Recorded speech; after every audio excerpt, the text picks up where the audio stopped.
A very good day to you all. It is Wednesday, the 4th of March, and we join you from Texas. Hugh is out today, and the talk show gods are smiling.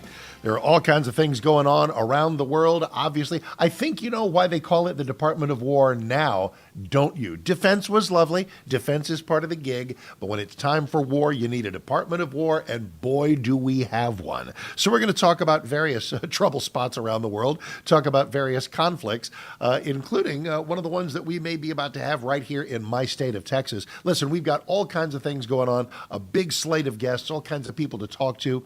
We stand in this war effort at a critical juncture. It's always a critical juncture, I know. But what we have right now is people in a media culture and people in Democrat culture, which may be an oxymoron, who actively want America to fail. And what exactly are we to make of that? What exactly...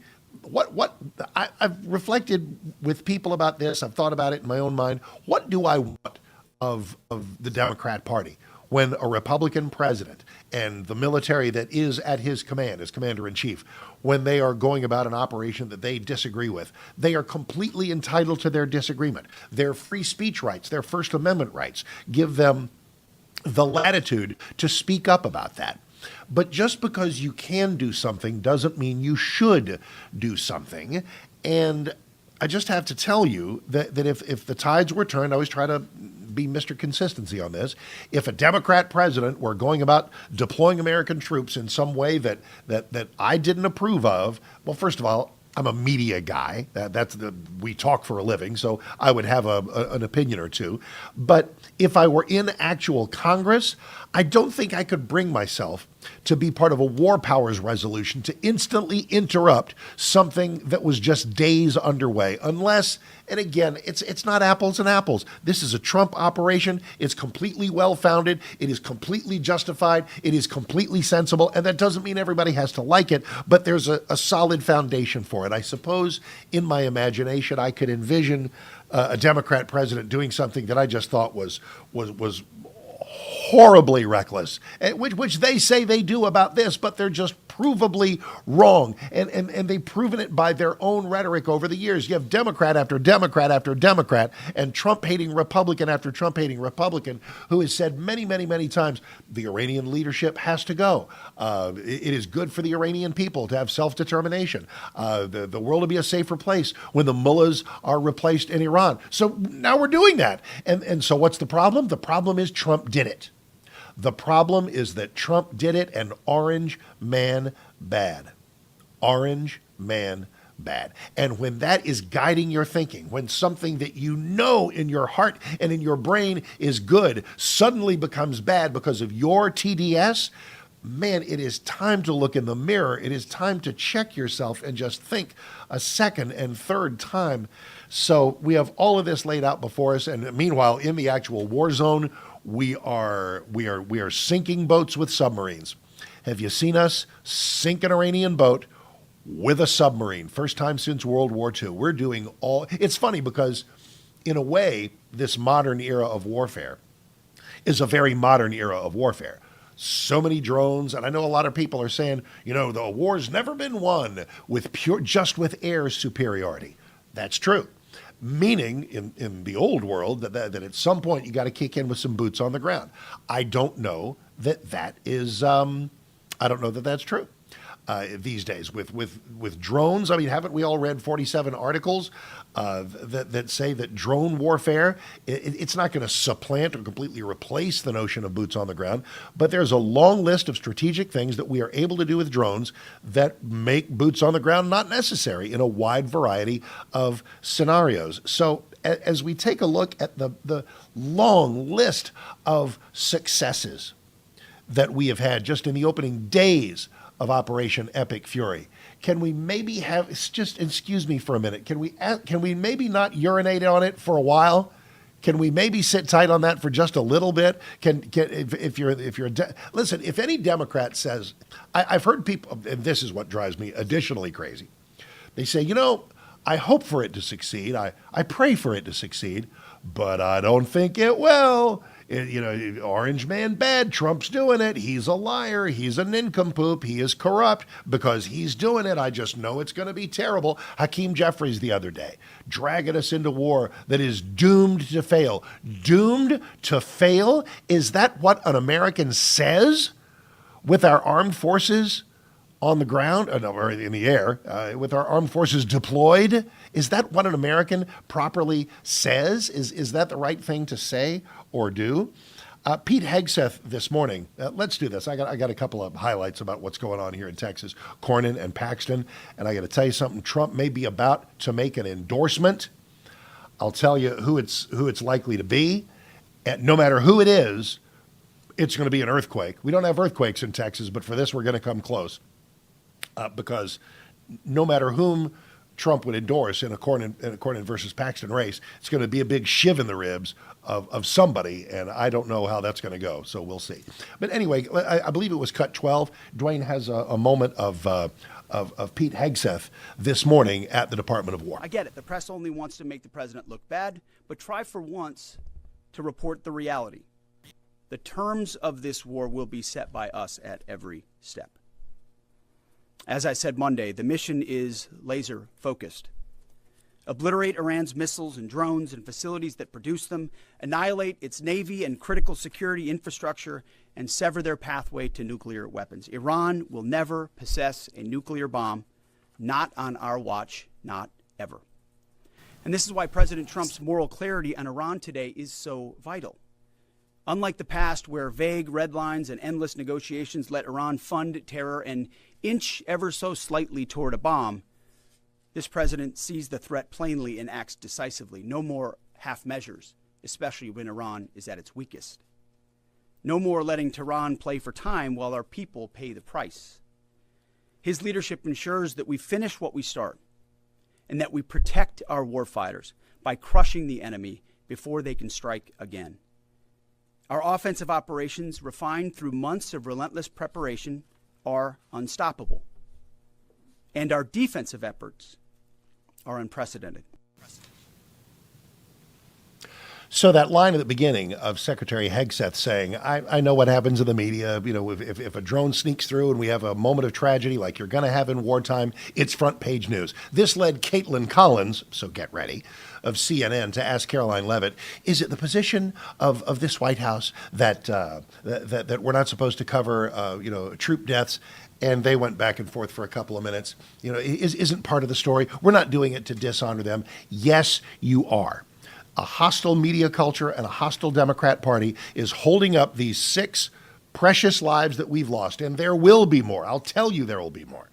And they are using them to weaponize the war effort against the president. And of course, they lift these names up and they cherish these names, but not in the way that you and I might. Not as heroes for a good cause, for a noble cause, for a just war. The left holds up these names as people they can weaponize and deploy and say, look at these poor people. They bravely and courageously withstood the orders of an insane president. So spare me the triangulations from CNN and Caitlin Collins. All right, with about like a minute here, it's going to be Cornyn and Paxton, and a runoff won't be determined until May 26th. Paxton has the inside track at the moment because it is the more MAGA-friendly conservative voters that tend to come back for the runoff, and they finished like 42-41 with Wesley Hunt way behind. There may be a Trump endorsement, and it may be Cornyn. I mean, the news is filled with this today. Would that be helpful to Cornyn? Of course it would. Is it Cornyn's only chance of survival in the runoff? It might be. Will it cause a major alienation in Trump's Texas Paxton-loving base? Yes. Is he aware of that? I don't know. That's just a little of what's going on. You could say some things are happening. I mentioned that we have a whole lot of talented people to talk to, smart people to run a number of things by, and they don't get any smarter or more valuable than a gentleman I've been reading for a long, long time with a new gig. It's Joel Pollack, who now on the business card says opinion editor at the California Post. We'll have to ask Joel what that is for those who are not blessed to know. But meanwhile, it's just great to talk to you again, Joel. Welcome. How you doing? Great. It's good to be with you. It is nice to have you. So we're almost a week into this whole epic fury thing. How do you think it's going over there? And how do you think it's going over here? Well, it's too early to tell. The real test will be what happens in the rebuilding effort, because I do think the Iranian regime will eventually fall. And then the question is, what replaces it? That's always been the tricky part. We are, of course, much better than we were at knocking over these regimes. The Maduro replacement, if you will, was an example of really pinpoint attention to that. But George W. Bush was pretty good at knocking over dictatorships. He just wasn't that good at rebuilding societies. And Trump is not interested in nation building. So what happens next? That's really the puzzle. But so far, from a military perspective, it has been a stunning success. Of course, there are about half a dozen American soldiers who've lost their lives, and more have been wounded by Iranian missiles. We lost 3 aircraft to friendly fire from our Kuwaiti allies. So all of that is to be mourned and hopefully to be avoided in future. But thus far, militarily, it has been a stunning success. And also, I think in the broader geostrategic picture of things, I think this is a major blow to Russia, which gets its drones from Iran. It's also a blow to China, which gets its oil from Iran. So President Trump may be resetting the global chessboard in a way that's advantageous to the United States in more ways than one. There's very little here not to like on the list that you've made, and yet, we don't ever expect unanimity of support. But your use of language was perfect in going to the notion of nation building. A lot of people, maybe it's generational. If somebody's 25 or even 35, all they remember is Iraq and were there any weapons of mass destruction, and that looked like nation building, looked like we were trying to turn Iraq into Indiana. That was never going to happen. We don't like foreign entanglements. There's a new kind of youth-based so-called new right isolationism. I think that's where a lot of the grumbling comes from. But how do you think this is going to play out in terms of broad public opinion? You know, Americans don't have particularly strong views on interventionism versus isolationism. Americans want to win. So if your strategy is successful, people will support it. If it fails, if it involves heavy costs and long periods of time, then people won't support it. So I think the test of the war with Iran is going to be, again, whether this is successful or not. President Trump has done a good job of framing the Venezuela intervention as being very successful, because not only did he get Maduro, but he also got tens of millions of barrels of oil from the Venezuelans and a much more cooperative Venezuelan regime.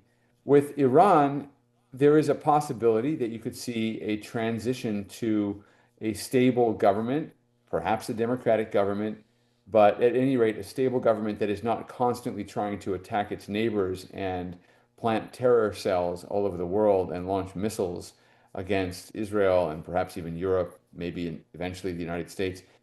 Or you get a disintegration of the Middle Eastern state that is perhaps one of the most strategic places in the world, and then you have a free-for-all. So I think we still have to see where this is going and what kind of leadership can emerge from among the Iranian people themselves. But I just think the president had decided that there was no more faith to be placed in the Khamenei regime, and that's why he acted the way he did. I had been a proponent of a diplomatic solution, and I think the Trump administration really tried hard, but in the end ran out of options. And the Iranians, by the way, pushed all the wrong buttons. I said before the war that the only way I could see a war happening, because I didn't think Trump wanted one, was if the Iranians miscalculated, and it appears that they did. They came out, they made public statements about how they weren't compromising, they weren't going to give up nuclear enrichment, they weren't going to give up their missiles. You know, and with Trump, if you do that, then you're essentially begging for some kind of a response. And they got it. You could say everybody likes diplomatic solutions, and I don't think it was inherently unwise to remain hopeful for one. But the Trump calculus was, I think we've tried quite enough for about 47 years. Now it's time for something different. Joel Pollack is here. There's something different in your life. Let's take our final 60 seconds. If somebody looks at California Post, they go, oh, that looks just like the New York Post logo. Precisely. Tell everybody what the California Post is. The California Post is the California edition of the New York Post, but it's not just reprinting the New York Post. It is a California news organization that's not just online, but also in print. And it's really taken the California media by storm. And it's producing dozens and dozens and dozens of new articles every day, hard-hitting journalism, investigative pieces, exposés, and it's already changing the landscape of California politics. And I get to see that firsthand as the opinion editor. And it's really interesting to see what an impact it's made already, really just providing an alternative voice to the generally left of center publications that dominate local media in California. We are now providing something of a corrective to that, I think. And I feel that people are very happy with it. It's been very warmly received. Well, every blessing for success, CaliforniaPost.com, and follow Joel on the X there at Joel Pollack, Pollak. Great to talk to you, Joel. Thank you very much. You know, it occurs to me with Joel doing a lot of things that are California-centric, but also have a lot to do with the entire country. I'm going to tie California to the entire world. I just want to ask you something. This could be a useful question.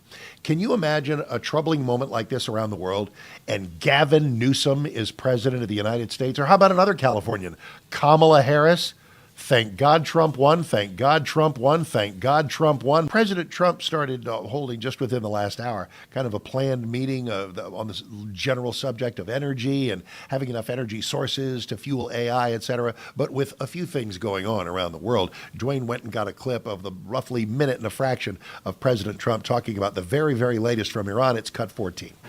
And if we didn't terminate the worst deal, one of the worst deals ever made, the Obama nuclear deal, I call it the Obama nuclear deal, where he gave everything to Iran, including a nuclear weapon. It was a road to a nuclear weapon. Bad things would have happened 4 years ago because they would have had a weapon 4 years ago if I didn't terminate that deal. So we're in a very strong position now, and their leadership is just rapidly going. Everybody that seems to want to be a leader, they end up dead.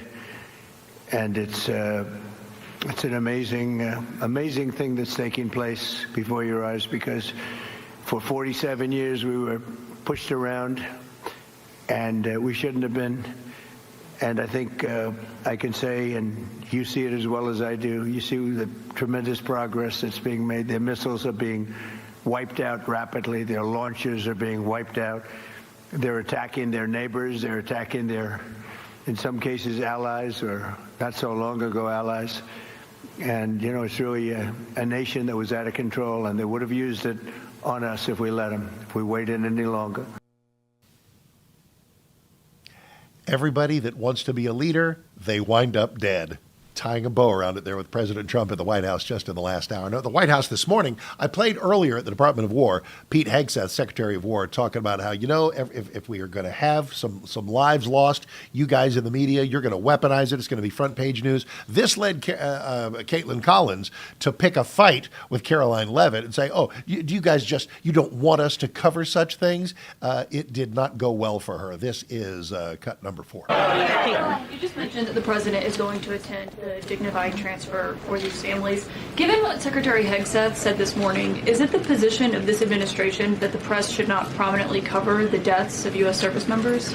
No, it's the position of this administration that the press in this room and the press across the country should accurately report on the success of Operation Epic Fury and the damage it is doing to the rogue Iranian regime that has threatened the lives of every single American in this room. If the Iranian regime had their choice, they would kill every single person in this room. And so we can all be very grateful that we have an administration and that we have men and women in our armed forces who are willing to sacrifice their own lives for the rest of us in this room and for every American across the country and for every troop that is based in the Middle East. That's what these... Secretary Hegseth was complaining that it was front page news about these 6 service members who were killed. That's not what the Secretary said, Caitlin, and that's not what the Secretary meant, and you know it. You know you are being disingenuous. There is not...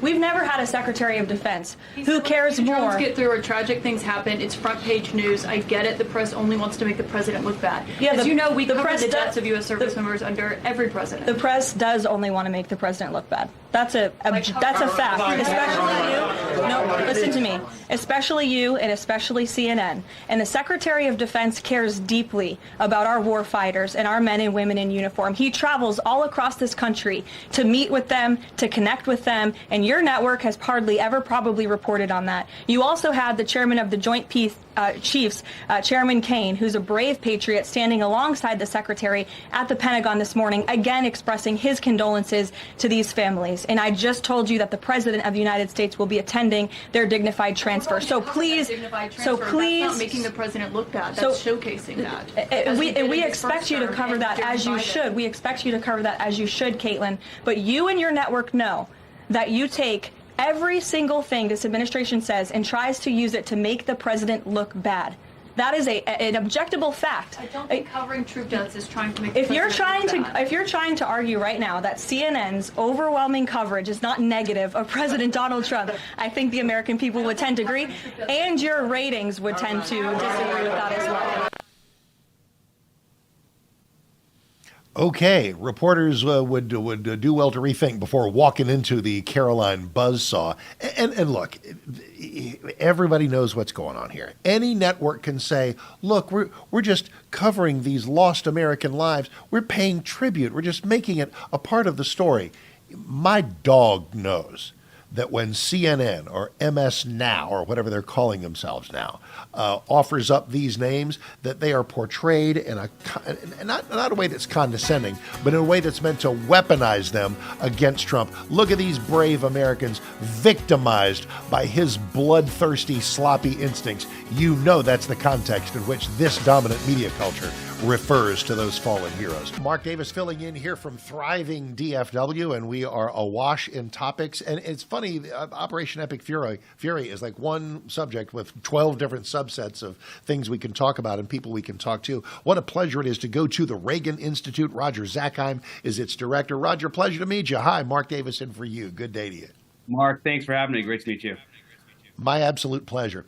With a place that bears of Ronald Reagan, it is probably a good idea to sort of revisit a Reagan-esque worldview. And I know a lot of people over plenty of beers or plenty of coffee talk about the Venn diagram overlap of Reagan world versus Trump world. But I am brought to one Reagan quote, and that is that the world was never made more dangerous because America was too strong. Strength plus virtue is what I think we see here. I saw you on Fox News Sunday this past week making a few points about that. So what do you want people to know today? Well, peace through strength is fundamentally built upon the notion that you need to have a real peace, that simply taking peace at any cost ultimately undermines our interests. And from a Reagan standpoint, it means that you're going to compromise American freedom. And I think that is the framework in which President Reagan approached foreign policy. He wanted America to be strong, as you said, so no enemy, no adversary would ever challenge the United States. And I think when it comes to Iran, that is what's been missing for decades. In President Reagan's time, he was dealing with sort of the emergence of the threat posed by Iran. Of course, he came to office shortly after the revolution took place. We had our hostages held for 444 days, released on President Reagan's inauguration day. The first evidence of Hezbollah took place in Lebanon, of course, with the attacks on the Marine barracks, the bombing there, as well as our embassies. So we saw that emerge some 40 plus years ago. And the reality is no president since has ever really confronted Iran until President Trump. And now I think we have an opportunity to see a true peace play out in the Middle East because we're taking on the driver of the instability in that region. You may be in a particularly valuable position to answer the following question that I get a lot. And I have my answer, but I think yours will be better. And that is, hey, Mark, people will say. So I'll say, hey, Roger, how can this president, Donald Trump, who said, no more wars of regime change, I don't like war, and here he is starting a war. To some people, and I think I just gave you the answer. He ain't starting one, he's finishing one, but we are at war, and that seems to many to be a disconnect. Help people out with that, if you could, please.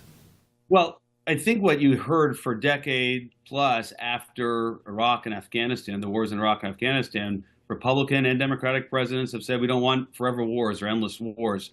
It would be a mistake, I think, though, to say that is what President Trump is doing here. And as you alluded to, Iran has been at war with the United States for 47 years. What we're doing now is finally getting into the fight and trying to bring it to an end. So this is not an endless war. This is a war that I think President Trump is trying to end. And there's one other point here as well, which Iraq and Afghanistan, and particularly the politics around Iraq and Afghanistan in the years after the end of combat operations in those countries, has essentially created what I think of as Iraq syndrome. In other words, we've been told that we have this false binary choice between doing nothing or doing something where it involves 100,000 boots on the ground for a decades-long war. In other words, there was really no choice. It was trying to use Iraq to paralyze our foreign policy.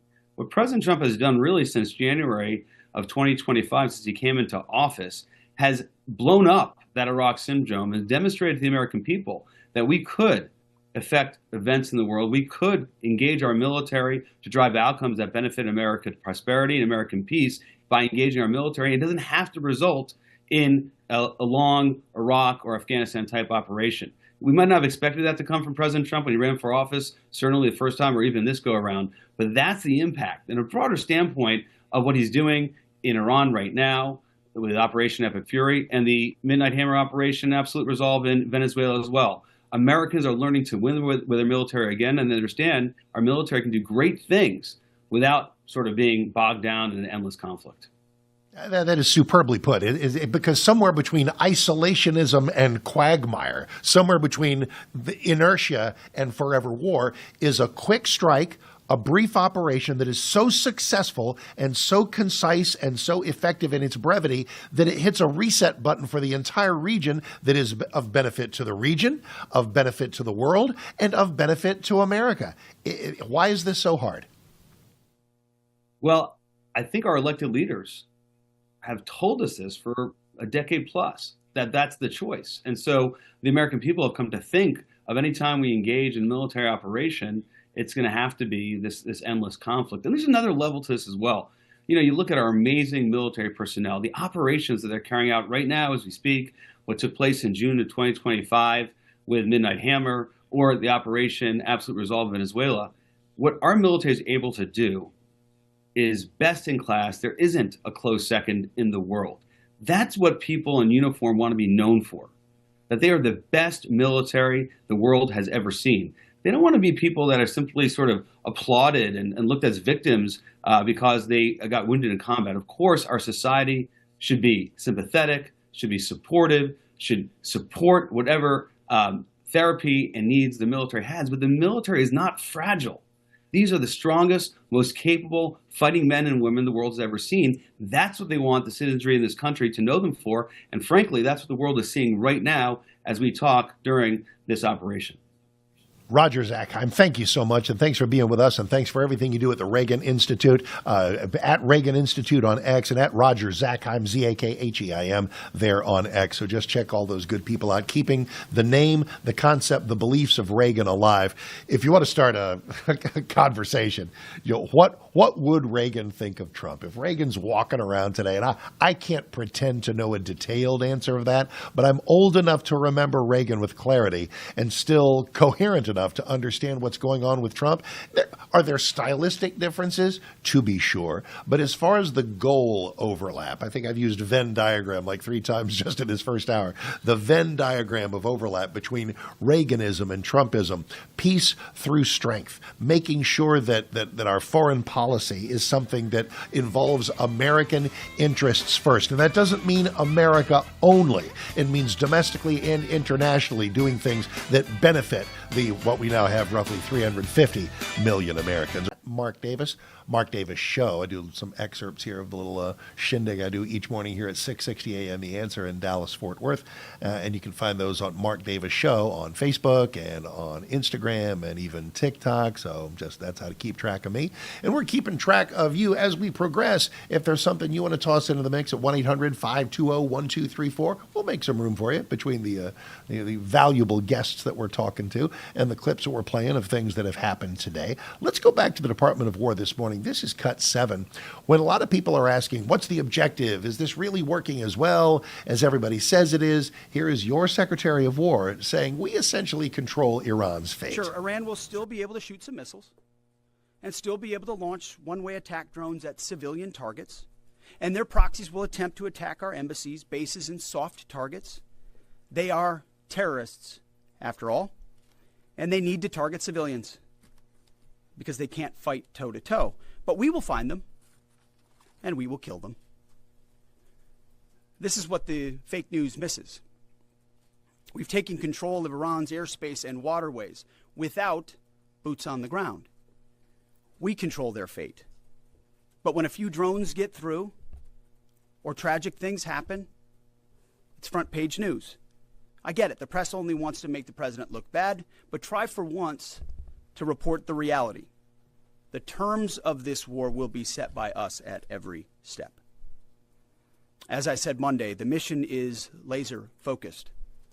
Obliterate Iran's missiles and drones and facilities that produce them, annihilate its navy and critical security infrastructure, and sever their pathway to nuclear weapons. Iran will never possess a nuclear bomb, not on our watch, not ever.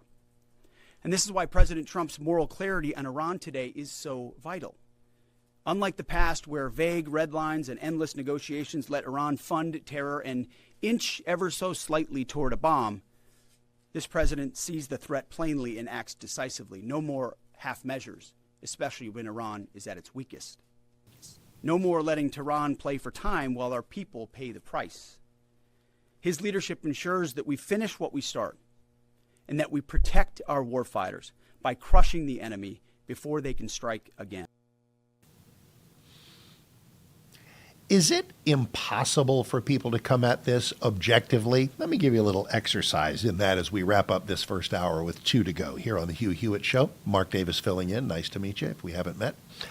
I don't support this operation because I support President Trump.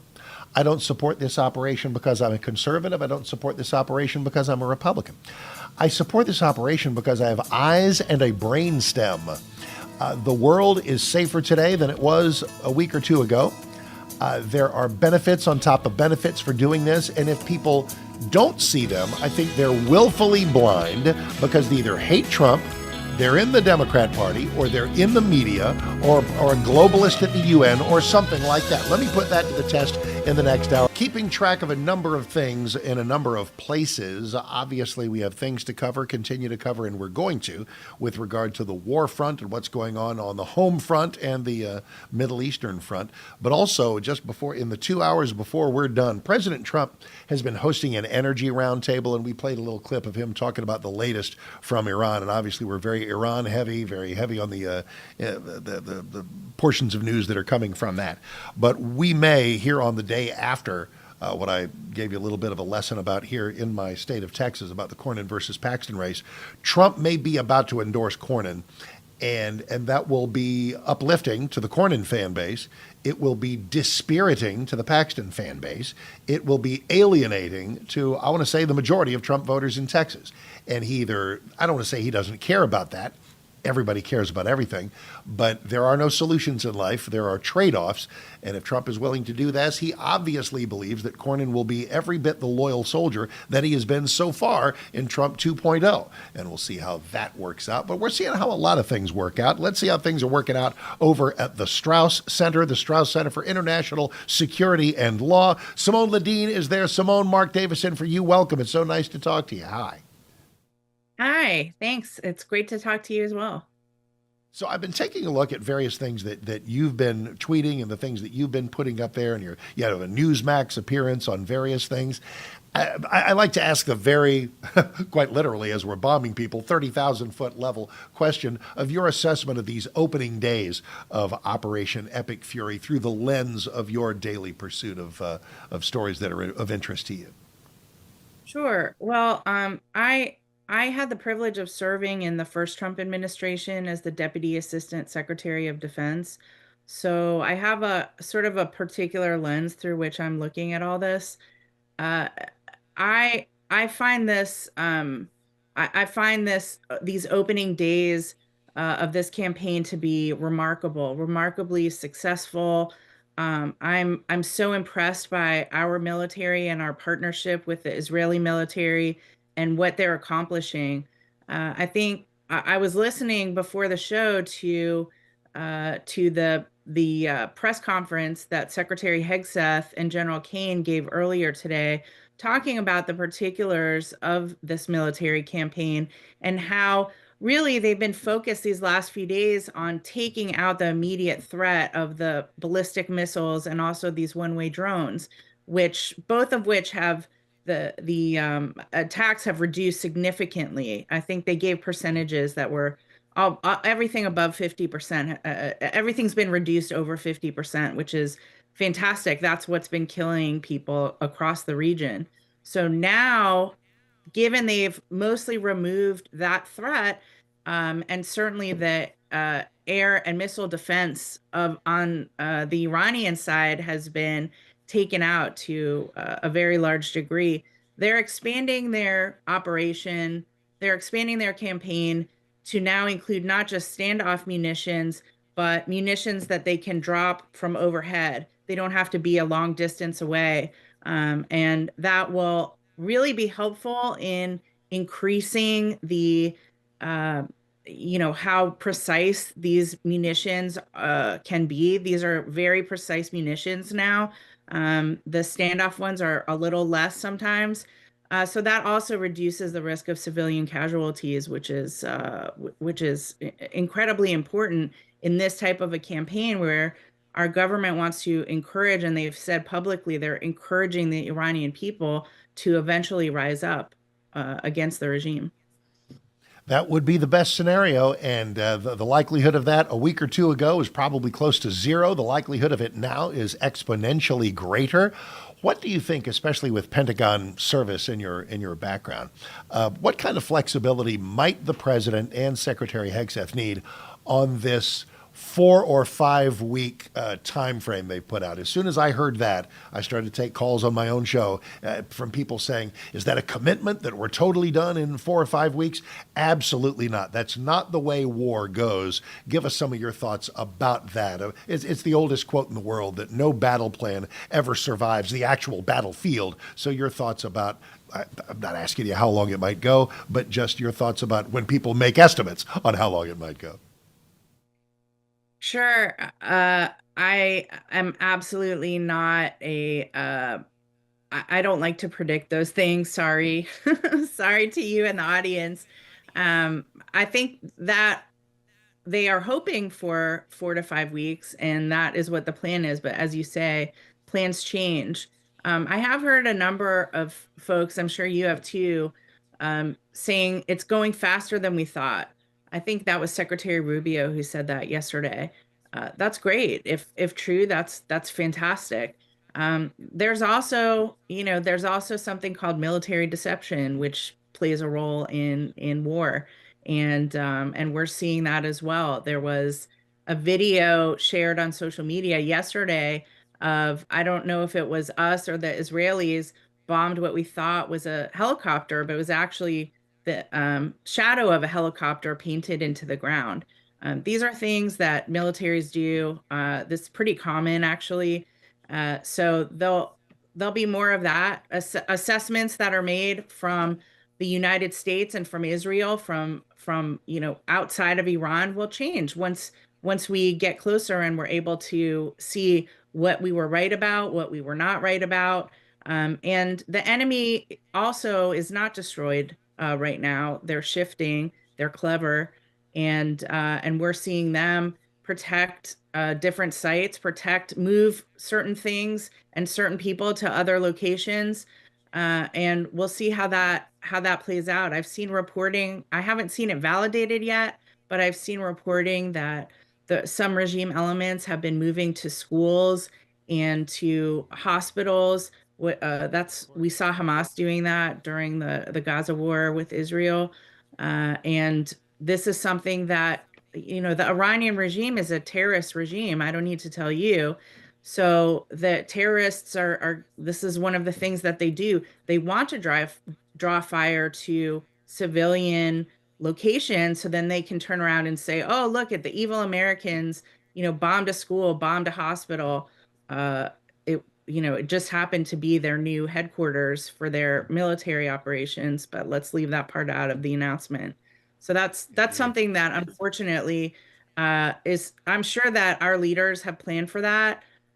Just like I'm sure that our leaders have planned for the day after. I know a lot of us are concerned about what happens, after we're asking people to rise up. The history, our history with that has been checkered at best. I served in Iraq. Both of my brothers were served in the Marine Corps in Iraq and Afghanistan. So I have a particular, I think I think a lot of us do. We're concerned about what comes next and what do we have in mind. I believe there's a plan, and I also think that I know that the population of Iran, they have tried to rise up many, many, many times over the years. There have been many demonstrations of different kinds, but there's been the Women Life Freedom, there's been the Green Movement, there's been this new round of protests where tens of thousands of Iranians have been killed in the process. So the desire is there, but it's been impossible for them to overcome the Hussies and the IRGC. Absolutely. Here might be their first real chance. Simone Ledeen at the Strauss Center. Wonderful time spent with you, man. Thank you so much for your wisdom and your insights. The video gods are smiling. We're going to go straight to Tel Aviv, where it is about 20 after 11, if I'm doing my time zones right, for a visit with a gentleman who we value, who Hugh has valued, who I have valued, talking to him when I'm guest hosting, listening to him when I'm driving around, Ambassador Dr. Michael Oren. Well, they'll give me the heads up here on that. But I was watching Ambassador Oren interviewed, I think it was on Fox News over the weekend or something, when the missiles were just beginning to fly. And he had his phone with him, just as I have mine here with me. And he go, beep, and then his phone goes off. And that's, hey, it might be time to head to a bomb shelter. I have had the great gift of going to Israel one time, and it's made me want to go back 20 times, and I will indeed get around to it. It was in 2003. It was a time of particular tension. The Jewish Community Relations Council here in Dallas helped me go over there and do a week of shows from Jerusalem. And I mean, I was a supporter of Israel before I went, obvious supporter of Israel after I came back. Going to Israel didn't make me a supporter of Israel. It made me a smarter supporter of Israel. It gave me experiences that we would all do well to understand, because we in America don't want to live under a threat of our phones going off, that maybe there's an Iranian missile heading toward us in Texas, heading toward us in New York. Ambassador Michael Oren is here. Dr. Oren, Mark Davis in for Hugh. So nice to have you. How you doing, sir? Good to be with you, Mark. Good to be there. We're up and running here. Not many missiles tonight, only a few. I was recounting having watched you in a previous interview a couple of days ago where your phone literally did go off. You're like, beep, it's like, hey, sure. we may have to put on the helmets and hit the bomb shelter. That is the reality of having Iran as a neighbor. I know it's a tense few days, but can you feel that we're on a continuum where you and everyone in Israel, and in fact, everyone in the Middle East, will indeed be safer within weeks? Well, I tell you, I'm going to quote an eminent source for you, my cab driver. It's really, cab drivers are a unique brand, by the way. We all listen to them, we all quote them, and it simply is this. He said, we're not living during historical times, we're living during biblical times. And I think it's true. What we're living through is something that nobody ever imagined. Not only is the Iranian regime, sort of on its hind legs here, and the missiles have gone down. About 2 days ago, we were going to the bomb shelter about 30 times a day. Now it's only about 5 to 7 times a day. But that's just the beginning of it. It's the fact that Arab countries, beginning with Qatar this evening, to be followed by other Arab countries, are joining in the fight on Israel's side against the Islamic Republic of Iran. And who would have imagined such a thing? Who would have imagined that the United States tonight and Israel? I just listened to Secretary of War Hegseth talking about his alliance with Israel, how we're the ideal allies, the strongest allies that America has in the world. These are biblical times. And we've just celebrated a Jewish holiday, Purim, where we remember going up against a Persian evil ruler who tried to kill us, and we won. So it's quite a remarkable period for the state of Israel. I can only imagine. And you're the perfect person to help us navigate something where some people still need a little bit of help in understanding how allies work and how they often speak with the same voice and sometimes the same heart beats within a shared chest. And here's what I mean. It's what Marco Rubio had to work his way through there in the last 48 hours. The notion of who went first, whose idea was it first? Did Israel come up with the idea that it's go time to take out the Iranian regime? And did that mean that America was just kind of riding shotgun and letting Israel lead us around by the nose? Marco Rubio exploded that myth, but I'd like your take on that myth and why you think it was pervasive. I think that the question is moot, to tell you frankly. Who got who into the war first is actually irrelevant. The important point is that the Prime Minister Netanyahu went to the president last February and said, listen, Iran has completely rebuilt its ballistic missile program. Each one of these missiles takes down not an apartment building, but an entire neighborhood. Iran is trying to get 30,000 of these rockets. They get 30,000 of those rockets. Israel will not be able to stop Iran from making a nuclear weapon. It will not be able to stop Iran from supporting terror that is trying to destroy us on our borders. We have to interdict. We have to preempt this ballistic missile threat before it gets out of hand, and it'll be too late. And the president said to the prime minister, okay, I understand that. You got a green light from me. So Israel at some point was going to act. And you can guarantee that when Israel did act, the Iranians would extract vengeance, not against just the state of Israel, but also against the United States. So it's kind of a moot point. Who went first? I'm willing to believe what the president said, that he was the one who acted first and Israel followed. At the end of the day, it doesn't matter. We are allies. We're allies in the fullest sense of the word, and allies stand up for one another. And when President Trump saw that his ally was facing a potentially existential threat from Iran, he gave us full backing. Next thing that's kind of from the diplomatic lexicon, how can an operation be very, very much about regime change and not be a dreaded regime change war that is such a bugaboo these days? Well, it seems to me that in my father's generation, Americans fought a very successful regime change war. In fact, two regime change wars, once against Nazi Germany, once against Imperial Japan. So, regime got a bad name, I guess, because of Iraq. But it doesn't mean it hasn't worked all the time. It seems in the Civil War, there was also, maybe I shouldn't say this in Texas, but there was also a regime change in the Civil War, too, wasn't there, Mark? So it's in Texas. I tread lightly. And that, it's got a bad shape. That doesn't mean the regime change is going to happen here, because regime change here, because there are no boots on the ground, at least not a massive amount of boots, it has to come from the Iranian people themselves. And I think that the White House and Israeli leadership are in agreement on that. And we cannot, forge the Iranian people's destiny for themselves, but we can facilitate their ability to forge it for themselves, which is what we're happening here. Now, barring that, there are very concrete goals in this war. That is to prevent Iran from getting nuclear weapons, to prevent Iran from getting a ballistic missile capacity that will threaten us and other neighbors, and to stop Iranian support for terror. Those are three very solid goals that make perfect sense, fully justified. And I can't imagine any logical person anywhere saying that that the United States and Israel are not justified in seeking those goals. I hope it is the most peaceful of nights in Tel Aviv, with many more to follow. Dr. Michael Oren, a joy to talk to you. Thank you, sir, and thank you for being with us. On X at Dr. Michael Oren, O-R-E-N, former Israeli ambassador to the United States. So that was a great explanation, because, and by the way, I have a lot of latitude that I give to a lot of people, calls to the show that I host here on 660 AM The Answer in Dallas-Fort Worth. Whenever I'm hanging out here along the Salem Radio Network and Salem News Channel platforms, taking calls from people just sort of on the fly. And if anybody wonders about something, or if they're just, because listen, not everybody has the opportunity to dive in and do deep dives into every angle of the news and listen to 47 interviews every day.